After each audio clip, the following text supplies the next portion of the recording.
lectura sobre temas que requieren explicación del campo. Estamos hablando de uno de los libros más leídos de la historia. Y bueno, nos visita la profesora Bach, que es de la UBA, nos va a acompañar en esta primera charla.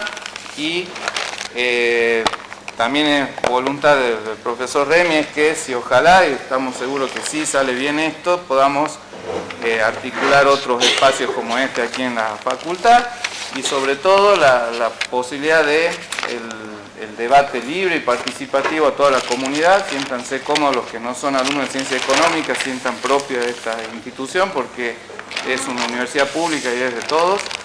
Todos contribuyen en su sostenimiento y en buena hora que la universidad les pueda devolver el sacrificio que ustedes soportan para que esto funcione. Así que es un ida y vuelta, y bienvenido y bienvenida a la profesora, así que ya el tiempo es de ellos. Muchas gracias. Gracias. Gracias, Javier.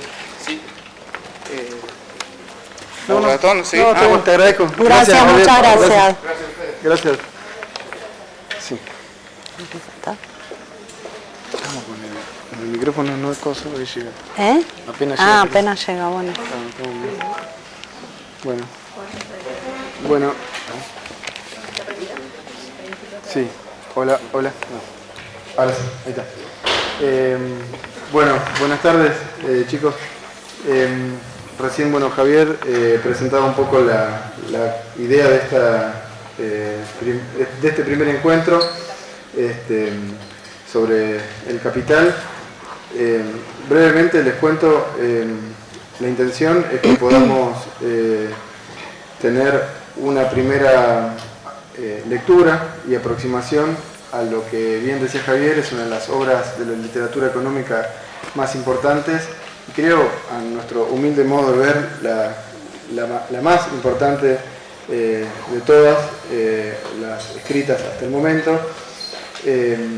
La obra de Marx, El Capital, tiene una complejidad que intentaremos tratar de ir resolviendo de la mejor manera, para que a lo largo de los distintos encuentros podamos hacer una primera lectura, como les decía, y poder conocer conceptos sobre la economía actual, pensados desde los núcleos fundamentales de lo que ha sido una obra escrita aproximadamente hace 150 años, pero que al calor de los sucesos últimos de la economía mundial, que atraviesa una crisis bastante importante, consideramos que su estudio nos puede brindar muchas herramientas para pensar esa crisis, para estudiarla, para investigarla y para poder tener un punto de vista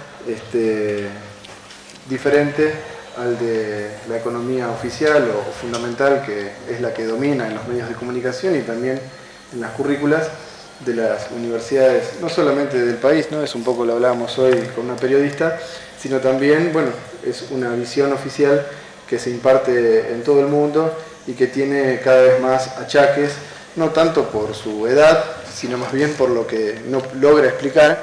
Y entonces, entre la crisis de la teoría oficial y la posibilidad de acceder a las ideas de Marx, desde el punto de vista de tener una lectura de conceptos que han en su momento, y como decimos, en su núcleo fundamental, al día de hoy, brindado mucha claridad sobre cuestiones centrales de la economía que hasta entonces no terminaban de ser debidamente explicados. Y entonces este primer encuentro está llamado a poder abordar con Paula fundamentalmente los problemas del método, y veremos en los encuentros restantes, que calculamos que van a ser 4 más, si hay posibilidades de abordarlo, una lectura del primer libro, ¿sí?, del Capital, y poder llegar a comprender y estudiar, al menos el objetivo es hasta donde se propone este primer ciclo, lo que ha sido la explicación sobre el plusvalor o la plusvalía, que es parte del libro primero del Capital. Para ahorrar tiempo y tener más tiempo para poder aprovechar la visita de Paula, los dejo con ella. Aclaro que Paula, además de, como dijo Javier, de ser una economista de la UBA, es una de las editoras de la sección de Economía Internacional de La Izquierda Diario, en el cual, bueno, Paula aporta muy buenas columnas sobre la economía mundial a los que son de la facultad. Bueno, algunos lo habrán podido ver en la web, a veces voy compartiendo los más importantes. Y también, bueno, un trabajo que hacemos en común, ¿no? Escribiendo en La Izquierda Diario notas, no solamente columnas, sino notas cotidianas y notas de análisis sobre la situación internacional, como también la situación de la economía nacional, que creemos que humildemente está generando una repercusión bastante importante en todo el país, porque, bueno, son cada vez más los visitantes del sitio, cada vez más los colaboradores, y bueno, queremos también abrir este diario a todos los colaboradores que surjan de las universidades también, para aportar sus conocimientos, su punto de vista a lo que, bueno, es el periodismo económico. Y bueno, eso es parte también de la labor de los que en este caso estamos dando este curso. También hacemos o estamos intentando incurrir en el periodismo económico. Bueno, los dejo con Paula. Bueno, buenas tardes a todos. Bueno, ahora sí vamos a hablar empezar a hablar del capital. En primer lugar, como es un curso Retomo un poco el micrófono, no sé si se escucha bien. ¿Me escuchan bien ustedes? Bueno, en primer lugar, como se trata de un curso del capital, una orientación histórica, una ubicación histórica más que orientación. Marx escribió El Capital en 1866, la versión definitiva del Capital, que consta, no sé si quizás ustedes ya lo saben, pero por las dudas para los que no lo sepan, consta de 3 tomos y un cuarto tomo, o un tomo que se considera cuarto, que es uno de los borradores previos que escribió Marx. Lo que me interesa señalar es que Marx empezó a escribir El Capital en 1857, o sea, 10 años antes de su edición definitiva.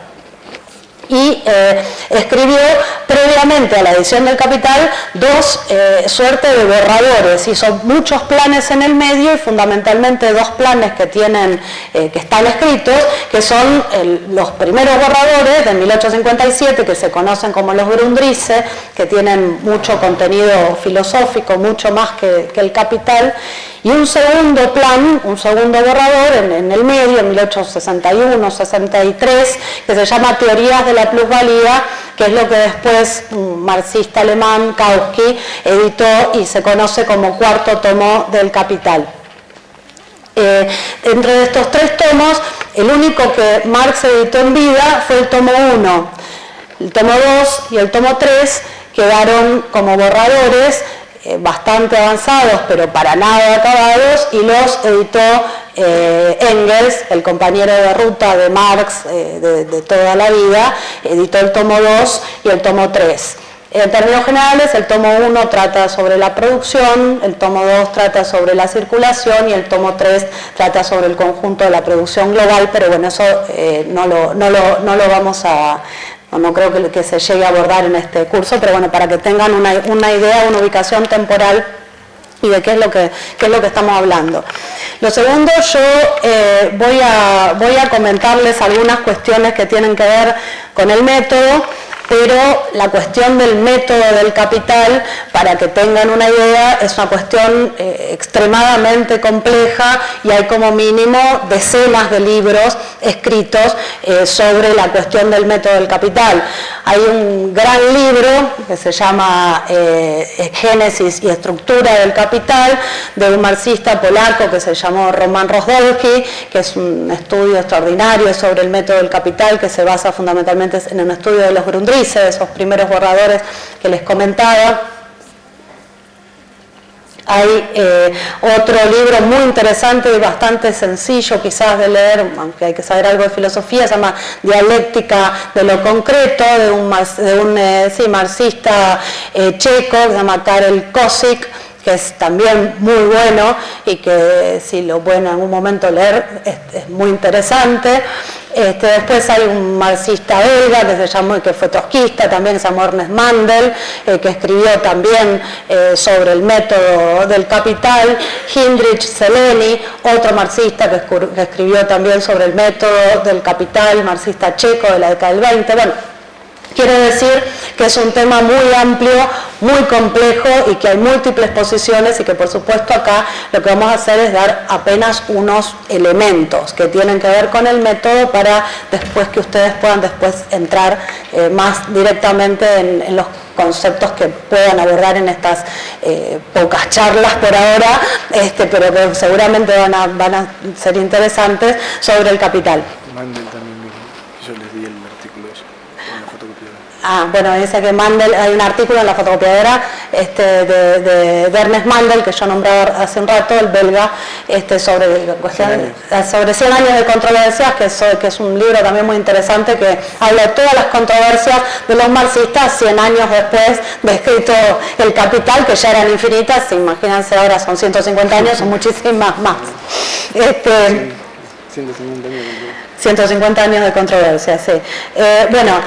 Lo tercero que quería decir antes de entrar más directamente es que desde que se escribió El Capital, por supuesto, corrió mucha agua bajo el puente, ¿no? O sea, el Capital tiene 150 años, el capitalismo sufrió grandes modificaciones, ¿no? Sería absurdo y no sería interesante ni bueno pretender analizar la realidad de hoy mecánicamente, trasladando el capital y pretendiendo que mecánicamente hoy el capital explica las cosas tal cual son.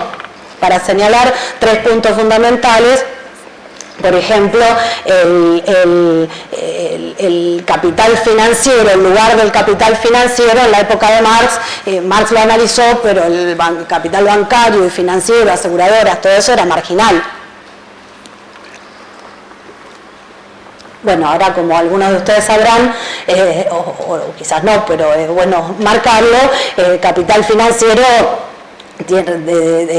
representa varias veces lo que es el PBI mundial, ¿no? Entonces, bueno, es un elemento importante a tener en cuenta. No vamos a tratar acá, pero para que lo tengan en cuenta. Después, por ejemplo, el sector servicios en la época de Marx, lo que estaba surgiendo el capitalismo, entonces la clave del capitalismo era la industria manufacturera, fundamentalmente. Era la clave, la esencia del capitalismo, y los servicios, el transporte, las comunicaciones, incluso los bancos u otros servicios eran menores, eran marginales. Bueno, ahora los servicios, con la enorme industria del espectáculo, de la comunicación, del transporte, de internet, de telefonía celular, telefonía de todo tipo, bueno, como ustedes saben, los servicios adquirieron un lugar que en los países centrales, por ejemplo, ocupan muchísimo más porcentaje del PBI que la producción manufacturera directa. Entonces, bueno, son elementos que es necesario remarcar para ver las diferencias. Después el consumo de masas, por ejemplo, en la época de Marx, la clase obrera, el consumo era prácticamente un consumo de subsistencia. Después de la Segunda Guerra Mundial, cambia mucho la estructura del consumo y se incorporan grandes sectores por necesidades también del capital, que bueno, no vamos a tratar ahora esa cuestión, pero sí es bueno marcar que se incorporan grandes sectores al consumo masivo, con lo cual, bueno, hay que reconocer todos estos elementos para poder entender de una manera profunda el sentido de estudiar el capital hoy. Sin embargo, lo que yo considero, y por eso creo que vale enormemente la pena hacer no solo un curso, sino montones de cursos del capital, y no solo cursos del capital, sino avanzar en nuevas definiciones sobre la realidad y estudiar apasionadamente la realidad con todos sus cambios, con todas sus modificaciones. El núcleo del capital, lo central que Marx definió en el Capital, que es precisamente por qué el capital es capital, o sea, qué es lo que hace que el capitalismo sea un modo de producción absolutamente distinto de otros sistemas previos de extracción del excedente o de explotación, como el feudalismo o el esclavismo. Yo opino que que se sostiene claramente, incluso, aunque tampoco lo vamos a tratar, no lo van a ver en este curso, pero es muy importante decirlo. Bueno, todos ustedes sabrán o tendrán alguna idea de que estamos en este momento atravesando una de las crisis capitalistas mundiales más grandes de la historia de este sistema, ¿no? Que esta crisis enorme plantea grandes problemas, como el problema de la bajísima inversión, el problema del bajísimo incremento de la productividad, el problema de la enorme desigualdad que se acumuló en los últimos años, donde, por ejemplo, eso que yo le decía hace un rato del consumo de la posguerra está en cuestión, porque los sectores que durante un periodo de la posguerra lograron mejorar sus condiciones de vida, ahora está totalmente cuestionado, y hay muchos grandes economistas como Piketty, de origen francés, u otros, que, por ejemplo, consideran que la desigualdad está volviendo a los niveles de inicios del siglo XX, ¿no? Fines del siglo XIX, inicios del siglo XX. Entonces, bueno, todos esos grandes problemas que, a decir verdad, la economía oficial, para los cuales la economía oficial no tiene respuesta, bueno, nosotros consideramos que el marxismo en el núcleo central sí es capaz de explicar por qué pasa lo que pasa, y sí es capaz de tener una argumentación y una demostración de que por la vía capitalista el futuro es peor. O sea, no hay una solución ni benevolente, ni tranquila, ni pacífica, ni agradable, por lo menos para los sectores trabajadores y las clases oprimidas, que son los que por lo menos a mí, seguramente a muchos de nosotros, nos interesan. Entonces, bueno, por supuesto, hay muchísimos marxistas muchísimos marxistas que han estudiado la estructura del capitalismo después de Marx, desde ángulos más políticos, solo por nombrar algunos marxistas, algunos más ligados a la economía, otros más a la política: Lenin, Rosa Luxemburgo, Lukács, bueno, más en la actualidad, Toni Negri, también en la actualidad Dumenil, Levi, que son marxistas que desde distintas ópticas y con distintas posiciones han hecho avances importantes. Anwar Shaikh, hay muchísimos marxistas y economistas que han estudiado en Althusser, década del 60, sin reivindicar particularmente, sin porque esté reivindicando a todos los que nombre, pero veo que hay un gran estudio posterior para que tengan en cuenta sobre el marxismo, Henrik Grossman, que han hecho grandes estudios sobre la evolución del marxismo y cómo se expresa la realidad. Bueno, Ernest Mandel, que le nombré antes, fue uno de los que quizás más trató de actualizar el marxismo desde el punto de vista de interpretar con herramientas marxistas la realidad del siglo XX de posguerra, ¿no? Bueno, esto como breve introducción, y ahora sí quisiera comentarles algunas cuestiones de método más específicas. Si se cansan o ven que voy muy rápido, se aburren o lo que sea, avisan y hacemos un corte, no hay ningún problema. Y le voy a pedir a Gastón que me controle, se me cortó el micrófono. Hola. Sí. A Gastón que me controle un poco el tiempo para que tampoco, si ustedes no avisan, que no me pase. Bueno, la idea es hacer yo voy a exponer algunos puntos, hacer un pequeño corte, no sé si les parece bien, unos 5 minutos, y después volver, y si ustedes tienen preguntas o conversamos un poco y yo comento algunas otras cosas. Bueno, yo creo que lo más importante en un sentido, o el primer lugar del cual corresponde hablar del capital, del método del capital, es pensar cuál es el propósito del capital. O sea, ¿por qué Marx escribió el capital? ¿Para qué escribió el capital?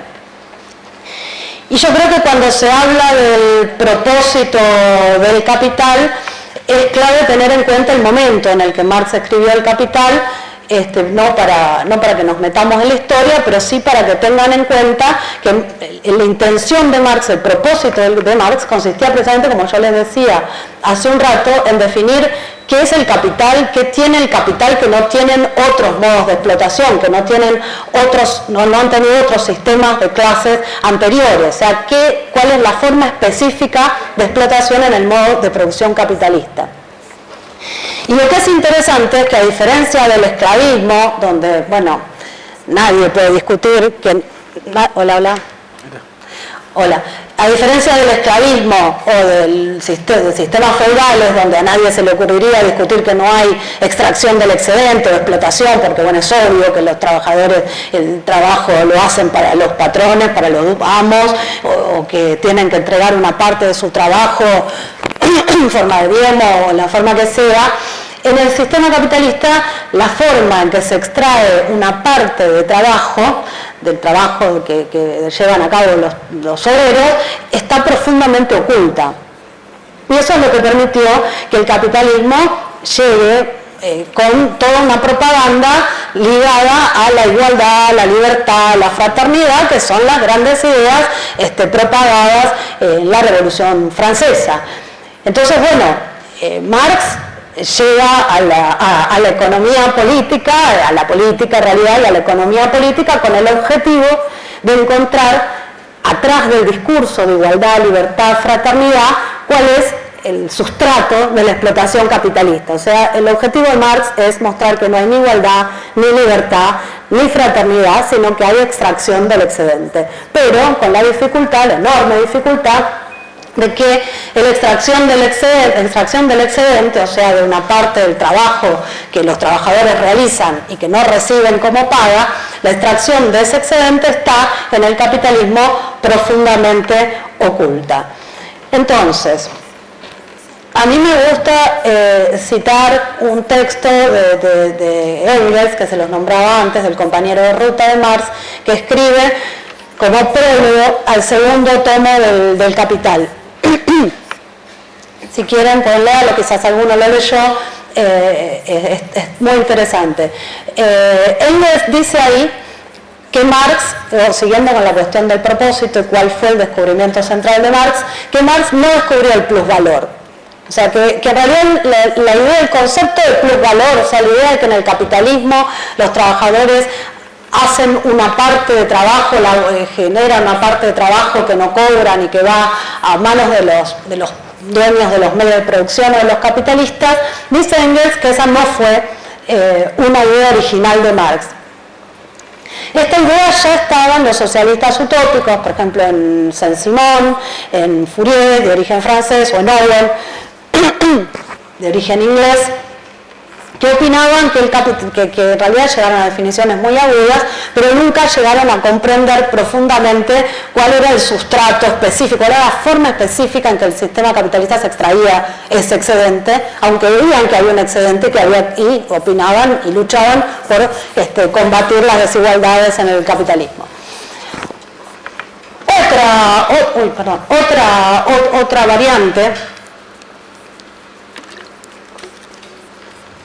teórica que también llegó a la definición del plusvalor y que en realidad es la que más agudamente llegó y contra la que vamos a discutir un poco en este día, es la visión de David Ricardo. La economía política clásica, ya desde Adam Smith, en realidad, economía política clásica le llamó a lo que le llama Marx, que es desde William Petty, 1700, 1600 y pico. La posición de tanto Adam Smith como David Ricardo, en distintas versiones, habían encontrado que el capitalismo se generaba permanentemente un excedente y que los dueños de los medios de producción, obviamente esta gente eran economistas de los dueños de los medios de producción, no economistas socialistas como los que nombré antes, sino, para los que no los conocen, son parte de la economía política clásica, economistas de clase burguesa.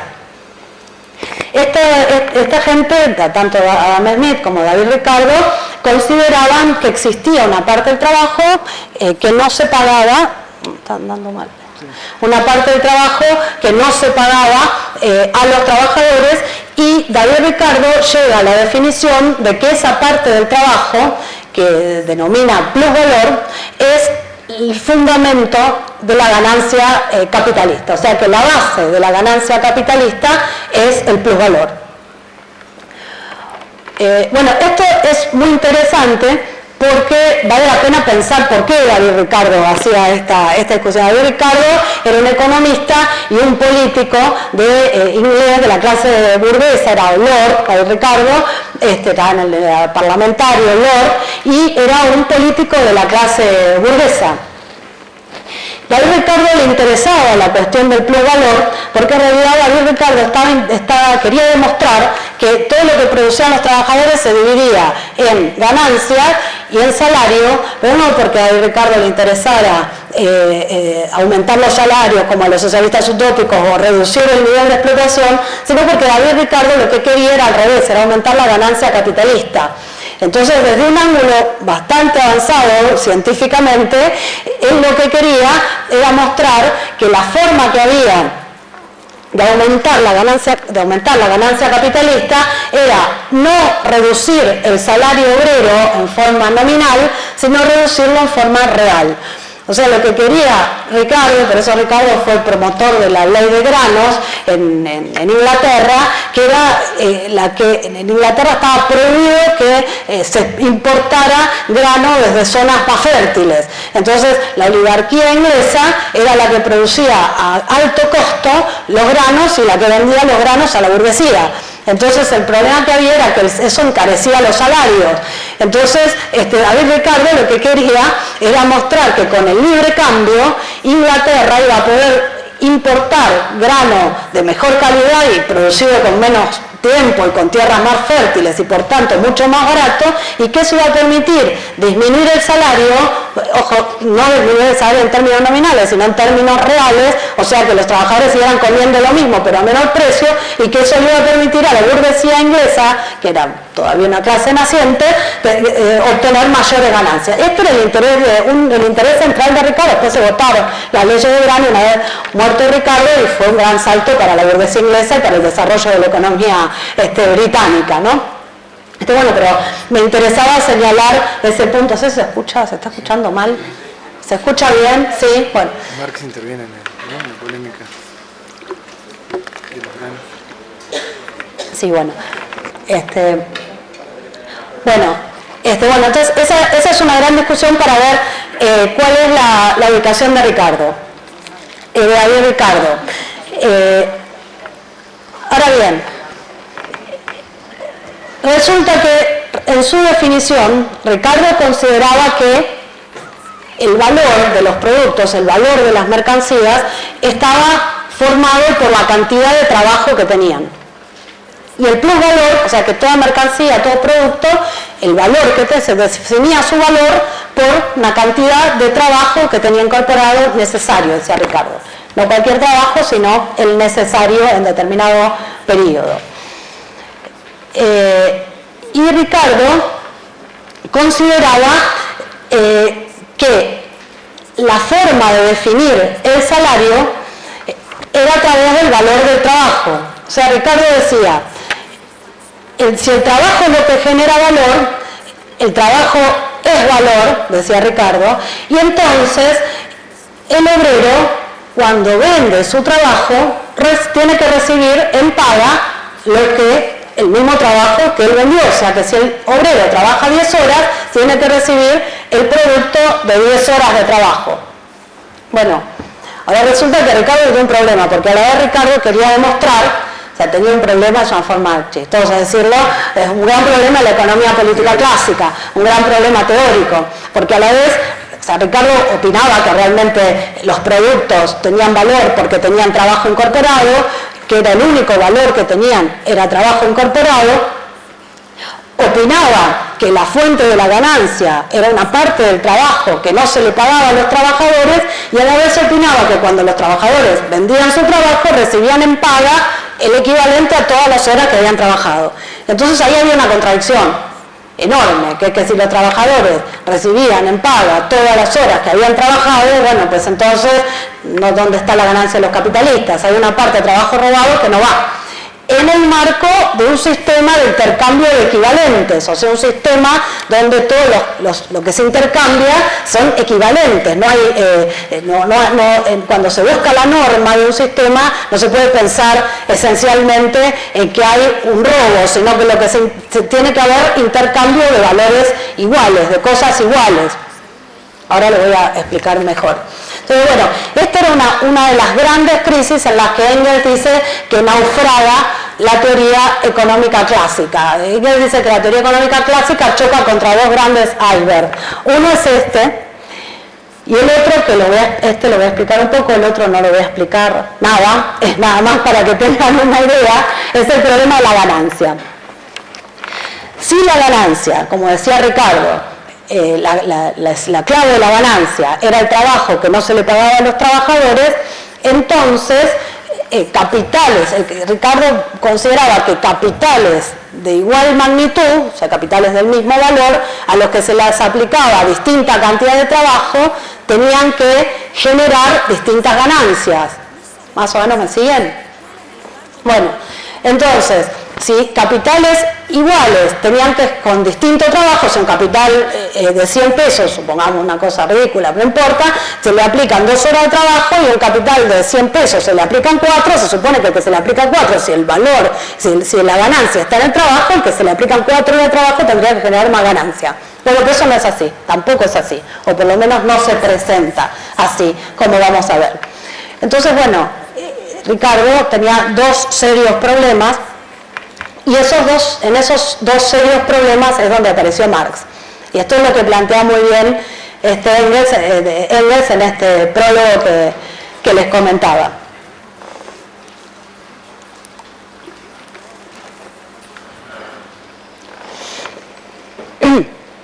Bueno, acá aparece Marx, y Marx va a definir una cuestión muy importante, que es que Marx va a tratar de terciar en esta polémica de la economía política clásica, va a tratar de darle una solución. Marx parte justamente de todo lo obtenido, lo avanzado, lo grande de la economía política clásica, y trata de darle una solución a este problema justamente para mostrar cuál es la esencia del modo de producción capitalista, cuál es la forma específica que hace el modo de producción capitalista. Y Marx va a notar, en el campo de la economía política, esta era ya una discusión que desde el punto de vista filosófico ya tenía siglos, que en la economía política que la economía se manifestaba en el capitalismo en particular, aunque en todos los órdenes en realidad en la vida en general, pero el capitalismo, que es lo que va a estudiar Marx va a identificar que hay un nivel en que las cosas se producen a través de leyes, o sea, que se generan leyes en un nivel que Marx toma el término de Hegel, el nivel que se llama la esencia, y hay formas en que las cosas aparecen, o sea que no es lo mismo cómo las cosas se producen que cómo las cosas aparecen, y que la forma en que las cosas aparecen, que es también otro término de Hegel, que es la apariencia, esencia y apariencia, la forma en que la realidad se pone de manifiesto no permite entender directamente cómo las cosas se producen, o sea, cuáles son las leyes que generan los fenómenos. Marx usa distintos ejemplos que tienen que ver con la astronomía, que es, por ejemplo, el ejemplo de los distintos, varios múltiples ejemplos de cuerpos celestes. Yo de astronomía no sé nada, entonces siempre uso un ejemplo muy sencillo que yo entiendo y que creo que podemos entender todos, que es, por ejemplo, cómo se ve el movimiento de Marte. El movimiento de Marte desde la Tierra se puede apreciar porque atrás aparece un fondo de estrellas fijo. Entonces un fondo de estrellas fijo permite ver que Marte se mueve. Ahora bien, el fondo de estrellas no está fijo. El problema es que el fondo de estrellas está muy lejos y como Marte está más cerca, el fondo de estrellas parece fijo y eso permite apreciar el movimiento. Bueno, entonces la pregunta es cuál es la verdad.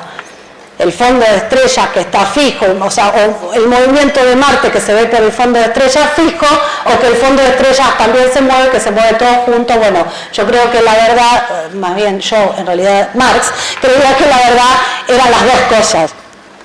O sea, no es que hay una esencia que se crea en un mundo al que los hombres no tienen acceso y a formas aparentes o unas formas fenomenológicas que son más que esa esencia, sino que no, la realidad es la conjunción de la forma en que los fenómenos se producen, en este caso las leyes que hacen al movimiento verdadero de los astros, y las formas en que esos fenómenos se manifiestan, en este caso el fondo de estrellas que aparece fijo y que permite apreciar el movimiento de Marte.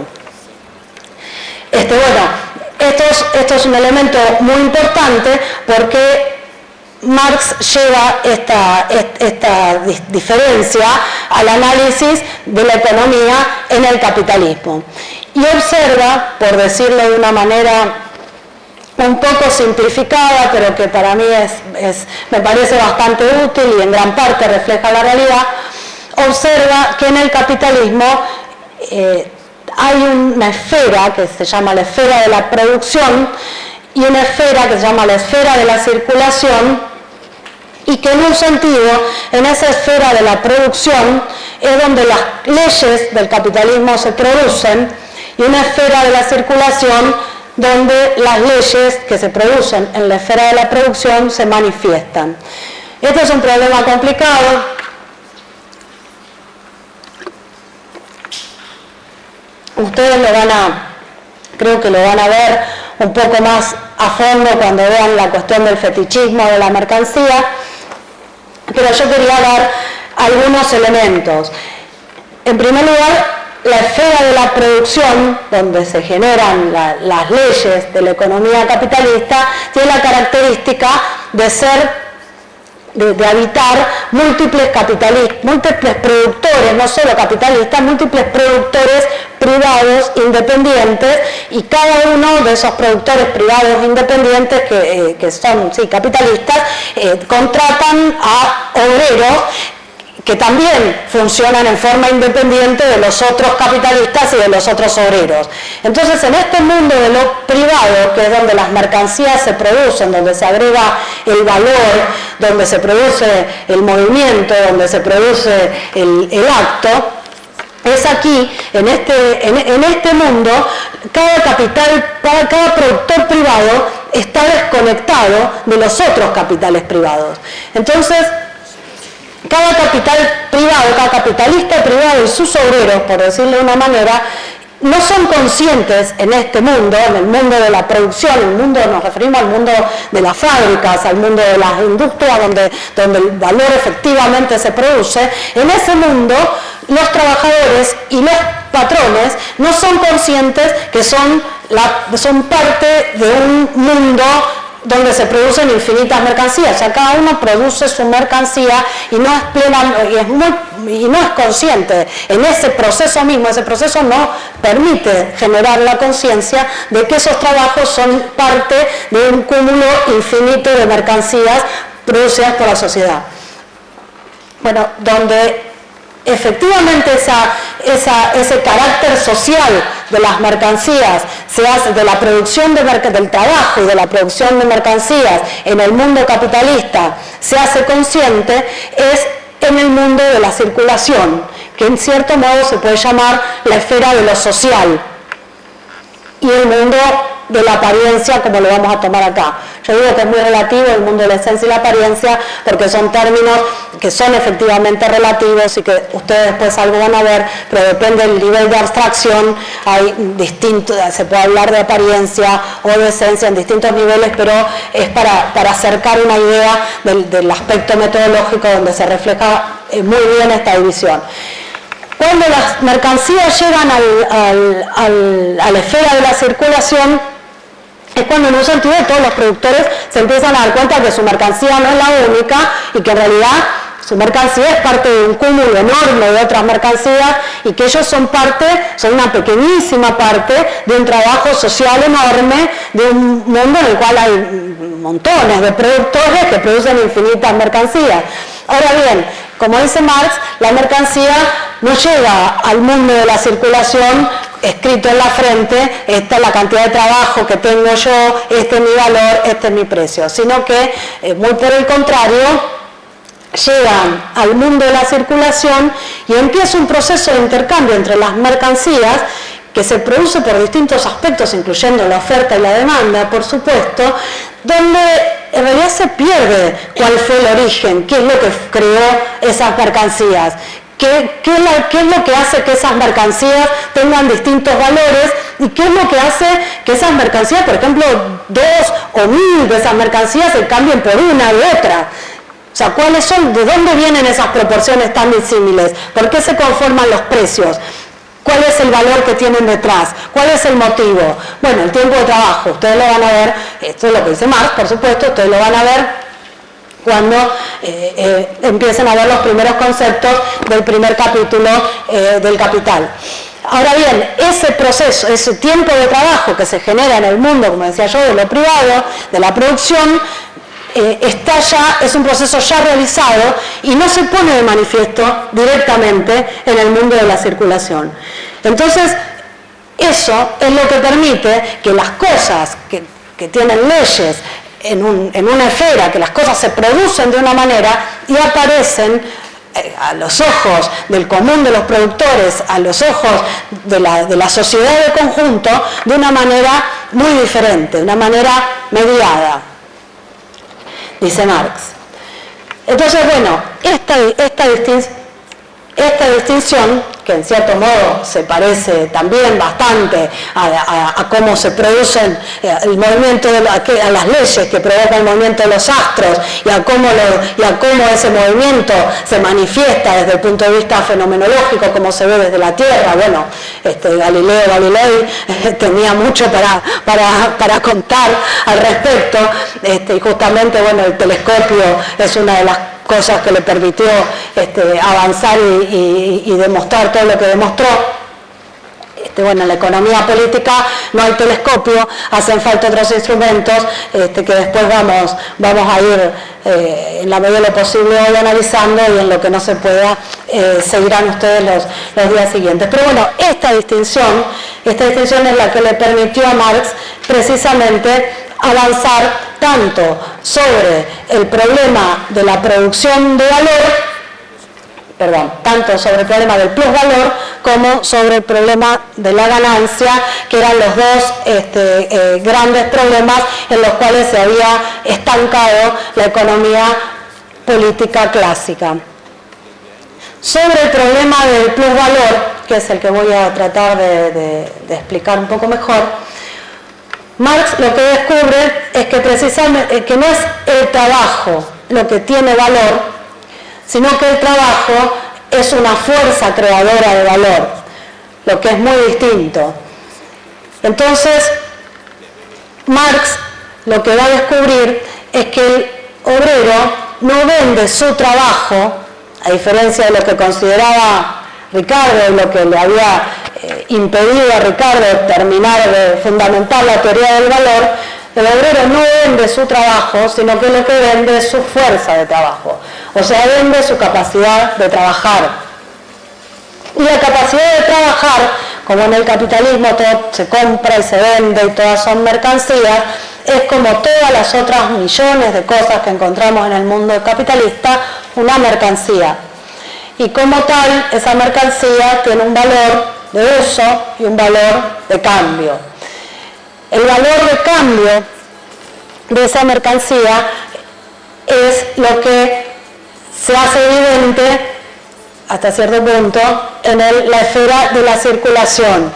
O sea, el obrero, que no tiene otra cosa que ofrecer, a diferencia del capitalista, que tiene mercancías porque tiene medios de producción, el obrero, que no tiene otra cosa que ofrecer en el mercado más que su fuerza de trabajo, se presenta al mercado y vende su mercancía, que es su fuerza de trabajo. El patrón no le paga por el trabajo que él le va a entregar ni por el que le entrega, no, porque si no, no tiene sentido la ley del valor y no hay forma de explicar el origen de la explotación en el modo de producción capitalista y creen que la hay, como las brujas. Entonces, Marx lo que va a mostrar es que el obrero en el mercado lo que vende es precisamente su fuerza de trabajo a cambio precisamente de lo que Marx llama el valor de cualquier mercancía, que es el tiempo de trabajo socialmente necesario para producirla. Ustedes lo van a ver mejor después, pero esencialmente es el tiempo medio, que es, por ejemplo, no sé cuánto vale una silla, estamos hablando de un nivel alto de abstracción, ¿no? Después vamos a ver un poco de esto. ¿Cuánto vale una silla? Bueno, vale lo que promedialmente exige en un momento determinado de la sociedad para la cantidad de horas que más o menos hace falta para producir una silla. Entonces, bueno, el trabajo, el valor del trabajo, de la mercancía, fuerza de trabajo, es promedialmente lo que en cada momento histórico más o menos hace falta para que el obrero siga viviendo, no el conjunto del trabajo que el obrero produjo. Entonces, bueno, ya ahí hay una diferencia muy grande. Y como toda mercancía, dice Marx, la mercancía fuerza de trabajo, como les decía antes, tiene un valor de uso y un valor de cambio. Su valor de cambio, repito, es el tiempo de trabajo necesario como para que el obrero siga produciendo, no se muera, viva. Y el valor de cambio se negocia, con muy pocas armas que tiene el obrero para negociar, en la esfera de la circulación. Ahora bien, cuando de la esfera de la circulación el capitalista se lleva al obrero a la esfera de la producción, ahí lo que se pone en práctica no es el valor de cambio de esa mercancía, sino su valor de uso.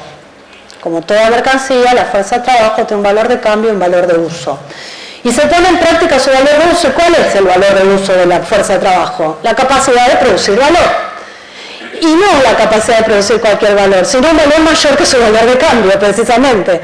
O sea, el valor de uso de la mercancía fuerza de trabajo es que puede ser cambiada por un valor de cambio menor al que produce. El valor de cambio es el tiempo socialmente necesario para que el obrero siga vivo, que se determina socialmente, no es nada más para que el obrero siga vivo, sino que depende de la situación social y de las conquistas y de montones de cosas, de las necesidades creadas. Entonces, para que el obrero siga vivo, estamos hablando en un determinado momento histórico con determinadas necesidades. El valor de cambio de la fuerza de trabajo. Y el valor de uso de la fuerza de trabajo es la capacidad que tiene el valor de esa fuerza de trabajo de ponerse en movimiento y crear un valor mayor que su propio valor de cambio, y de ahí viene la ganancia. Bueno, con esta discusión aparentemente sencilla y con todas estas vueltas de la esencia, la apariencia y la necesidad de apelar a ejemplos de los astros, claro, y ejemplos celestes, Marx logra resolver la primera gran crisis de la teoría económica clásica, de la política, la teoría, sí, de la economía política clásica. La segunda, que como dije no la voy a explicar, pero sí la voy a enunciar, yo había dicho que era el problema de la ganancia. Bueno, Marx también va a demostrar que hay una diferencia entre el terreno de la producción y el terreno de la circulación, y que si bien desde el punto de vista de la producción debería ser cierto, o es cierto, que una incorporación mayor de trabajo genera una ganancia mayor, en el contexto de la circulación se va generando entre los distintos capitales, con los distintos productos que producen, lo que se llama una tasa de ganancia media. Marx lo llama la perecuación de la tasa de ganancia. Y esa tasa de ganancia media hace que efectivamente en el terreno de la circulación, capitales incluso iguales, incorporando distintas cantidades de trabajo, obtengan la misma tasa de ganancia, porque en realidad la tasa de ganancia se distribuye entre los distintos capitales, y los capitales más productivos, o sea, más tecnificados, obtienen parte en forma de ganancia, parte del trabajo que incorporan otros capitales menos tecnificados, que, como dije, no lo voy a explicar, estoy avanzando demasiado en el punto, pero bueno, para que sepan que también Marx resuelve a través de esta relación entre la esfera de la producción y la esfera de la circulación el problema de la ganancia capitalista que Ricardo no había podido resolver. Bueno, derivaciones ya termino, derivaciones de estos problemas. Bueno, para Marx, una teoría de la explotación. Para el marxismo y los marxistas y para el movimiento obrero, una fundamentación muy profunda, mucho más de lo que yo dije, por supuesto, como ustedes van a empezar a ver cuando empiecen a leer El Capital, de qué explica y qué es lo específicamente particular del modo capitalista de producción y por qué el modo capitalista de producción, el discurso de la igualdad, la fraternidad y la libertad no es más que un discurso de extracción del excedente de otra manera, pero extracción al fin del excedente como en el esclavismo, el servilismo, el feudalismo, sí. Para la teoría económica política, la teoría económica clásica, la economía política clásica, perdón, un problema, porque en realidad la teoría política, la economía política clásica, en estos puntos, es cierto, como dice Engels, que les decía antes, naufragó y abandonó todo interés científico. Y en realidad, la economía política clásica fue retomada después de Ricardo por un economista, John Stuart Mill, que Marx dice que es el primer economista vulgar, que en realidad lo que hizo es decir, bueno, todas estas cosas que decía Ricardo tienen muchos problemas, este asunto del plusvalor, bueno, la ganancia y el excedente, yo qué sé, saquémoslo del medio y limpiemos la teoría de Ricardo de todo eso, o sea, la liquidó. Le convirtió entonces la teoría, la economía política clásica, que tenía una historia brillante y llena de grandes descubrimientos y grandes dilemas, la convirtió en una cosa muerta, en una teoría de los fenómenos, precisamente. O sea, porque o sea, no es que Ricardo, sería mucho decir que, por ejemplo, Ricardo no tenía una visión de que había una diferencia entre esencia y apariencia y que los fenómenos se producían de una manera y se expresaban y que hay una forma también de expresión, pero no llegó a entender cuál era el núcleo de esa relación ni a entender profundamente que efectivamente las cosas se expresaban de una manera muy distinta a la que se producían. Ahora, la dificultad de Ricardo para no lograr ese avance, que no era un problema del brillo de Ricardo, que era genial, que era brillante, que era probablemente, más decía que era un problema de una limitación de clase, o sea que había hecho un descubrimiento demasiado avanzado para llevarlo hasta el final, porque era un representante de la burguesía, fue abandonado y efectivamente con la teoría económica dejó de ser economía política clásica y pasó a ser una teoría cada vez más vulgar y cada vez más centrada en el estudio nada más que de los fenómenos, ¿no? Que eso quizás lo vamos a abordar en algunos puntos, o lo van a ver ustedes después más adelante, pero una teoría que no le importa comprender las causas, sino una teoría que está centrada en generalidades, en abstracciones históricamente no determinadas, en definiciones de la tierra, el trabajo, el capital, como existencias a priori que no tienen historia y que son lo mismo y que están estructuradas igual en todo tiempo, lugar y forma, y entonces el capitalismo es parte de una generalidad, de un mundo general, no es un sistema específico, sino que es parte de un mundo, de una historia que empezó con la tierra, el trabajo y capital y sigue hasta nuestro día con la tierra, el trabajo y capital, sin ningún modo específico particular y no hay formas específicas de extracción del excedente, bueno, etcétera, entre muchas otras cosas. Pero centralmente lo que quería marcar es que estos elementos críticos, estos dilemas a los que se enfrentó Ricardo, que son parte de tratar de entender científicamente el funcionamiento de un sistema, fueron retomados de forma muy revolucionaria, hasta desde el punto de vista teórico, por supuesto, por Marx, y fueron abandonados por la economía política clásica, que derivó en lo que conocemos ahora, que es ciertamente una teoría bastante chata, que bueno, entre otras cosas, tiene una gran dificultad para explicar, por ejemplo, la crisis económica actual. Bueno, centralmente eso, para no cansarlos demasiado, y no sé si quieren parar un ratito, 5 minutos para pensar preguntas y después retomamos. Bueno.